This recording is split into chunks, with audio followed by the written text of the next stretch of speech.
Good afternoon. आज हमारे पास एक अच्छा सा टॉपिक है मैनेजमेंट का।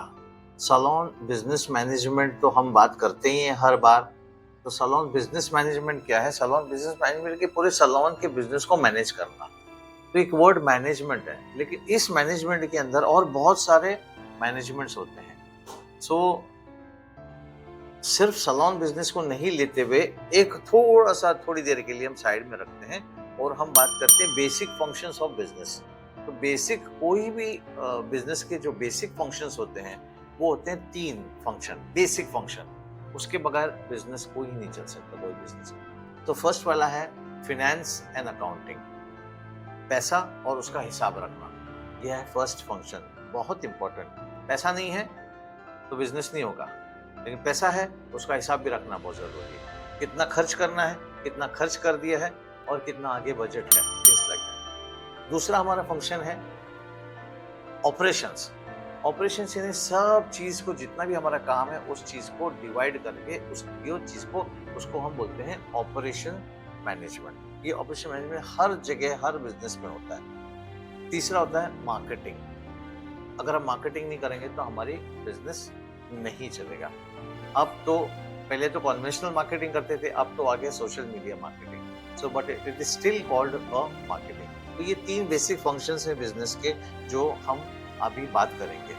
तो पहला वाला जो हम बोल रहे थे कि ऑपरेशन मैनेजमेंट। ऑपरेशन मैनेजमेंट क्या है? ऑपरेशन या हॉस्पिटल में जाके ऑपरेशन करने वाला काम नहीं है। Operation management is the administration of business practices. जो हमारे बिजनेस है उसकी जो हम प्रैक्टिसेस लगाई हैं और जो उसको हम काम करने वाले उसको एक हाईएस्ट लेवल पर लेकर जाना और उसकी लोगों को अपने फुल एफिशिएंसी पर लेकर जाना और उनके एफिशिएंसी का पूरा निचोड़ निकाल कर उसको एडमिनिस्ट्रेशन में लाने को हम ऑपरेशन मैनेजमेंट कहते हैं। वो किससे कनेक्टेड है? वो connected to converting materials and labour into goods, okay, services efficiently and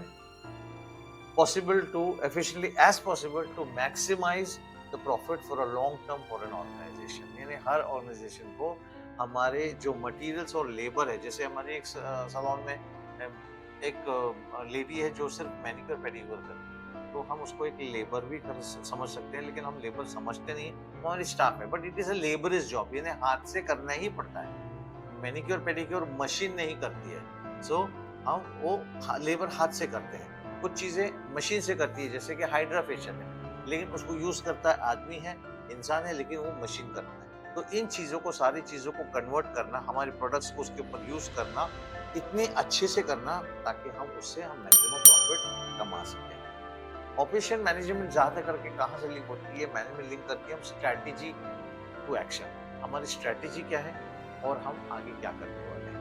जिस तरह के अगर हम ये करते हैं कि हमारे सैलून, जैसे आप देखोगे कि बहुत सारे स्टैंडर्ड और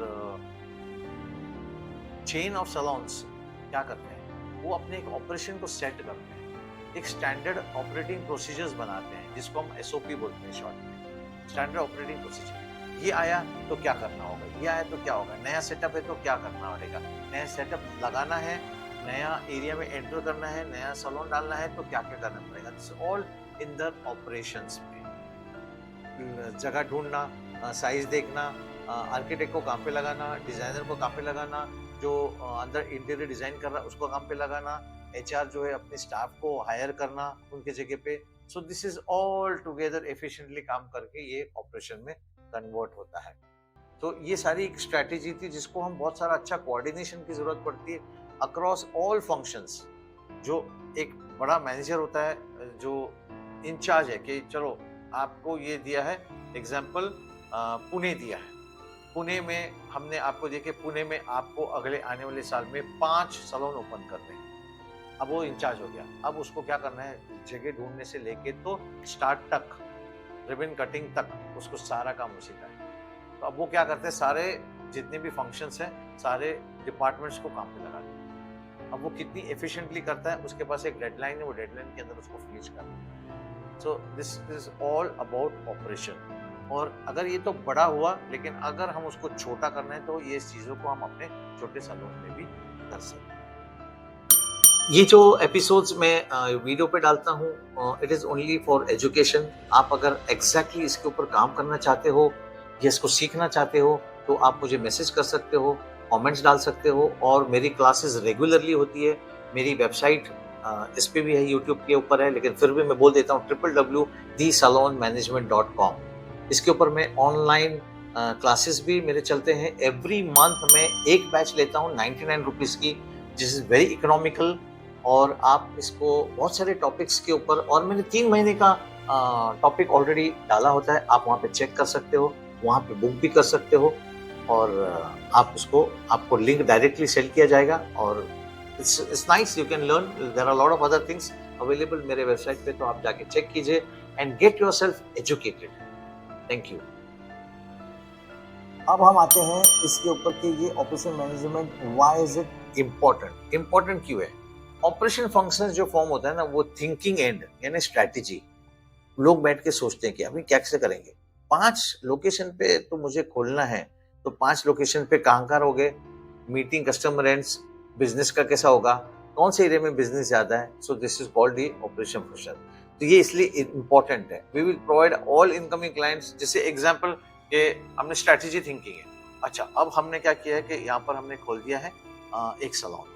ये एक बहुत हाई एंड सैलून है, एक्सपेंसिव है, प्रीमियम प्रोडक्ट्स है। तो अभी हमारी स्ट्रैटेजी क्या होगी यहाँ पे क्लाइंट को अटेंड?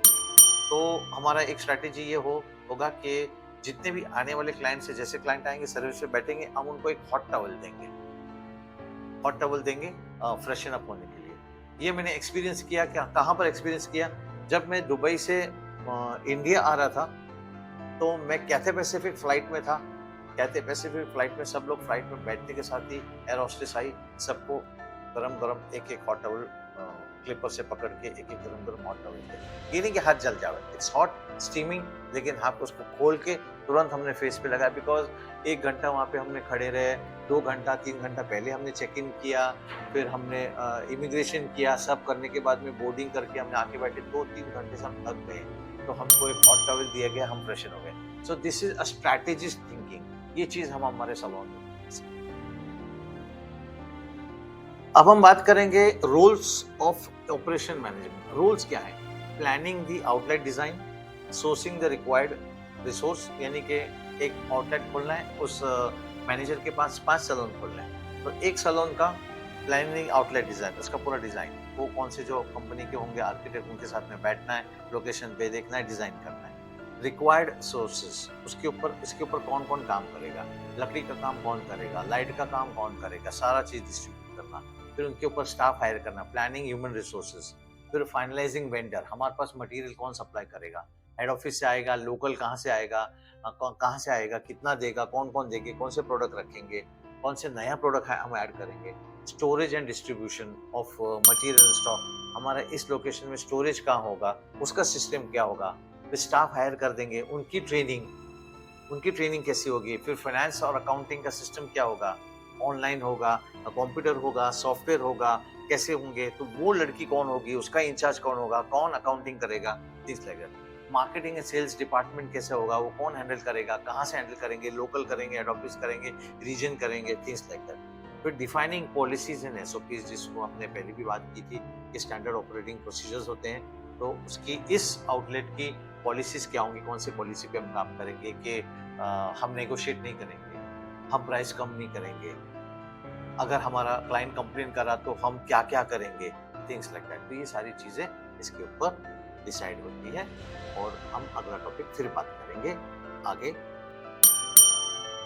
एक रूटीन का एग्जांपल दूंगा, जैसे keep towels and aprons away always available so you don't run out of stock.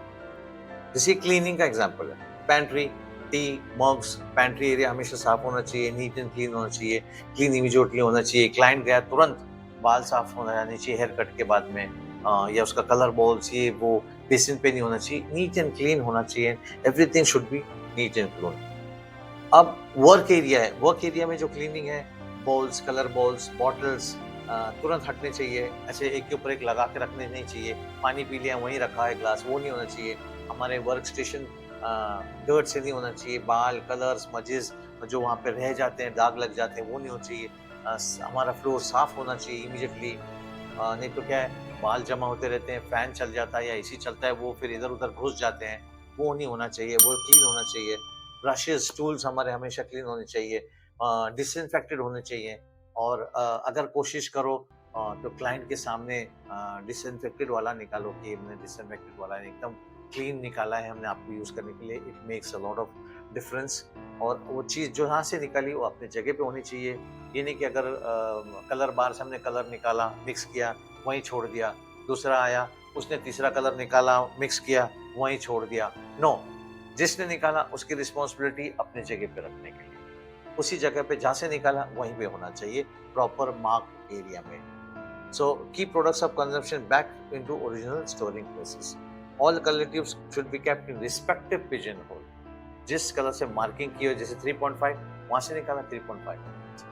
So this is the routine area cleaning things. So this was our the examples of routine cleaning area जहाँ पे हम operations management में इसको रख सकते हैं, हमारे policies बना सकते हैं और हमारे SOPs बना सकते हैं. So this is also a part of staff training की यस इस पॉलिसीज पे हम काम कर रहे हैं। सो इससे हमारा आज का ये टॉपिक फिनिश होता है। Thank you. ये जो एपिसोड्स मैं वीडियो पे डालता हूँ it is only for education. आप अगर एग्जैक्टली इसके ऊपर काम करना चाहते हो या इसको सीखना चाहते हो तो आप मुझे मैसेज कर सकते हो, कमेंट्स डाल सकते हो। और मेरी क्लासेस रेगुलरली होती है। मेरी वेबसाइट इस पे भी है, यूट्यूब के ऊपर है, लेकिन फिर भी मैं बोल देता हूँ www.thesalonmanagement.com। इसके ऊपर मैं ऑनलाइन क्लासेस भी मेरे चलते हैं। एवरी मंथ में एक बैच लेता हूँ 99 रुपीज़ की, जिस इज वेरी इकोनॉमिकल। और आप इसको बहुत सारे टॉपिक्स के ऊपर, और मैंने 3 महीने का टॉपिक ऑलरेडी डाला होता है, आप वहाँ पे चेक कर सकते हो, वहाँ पे बुक भी कर सकते हो।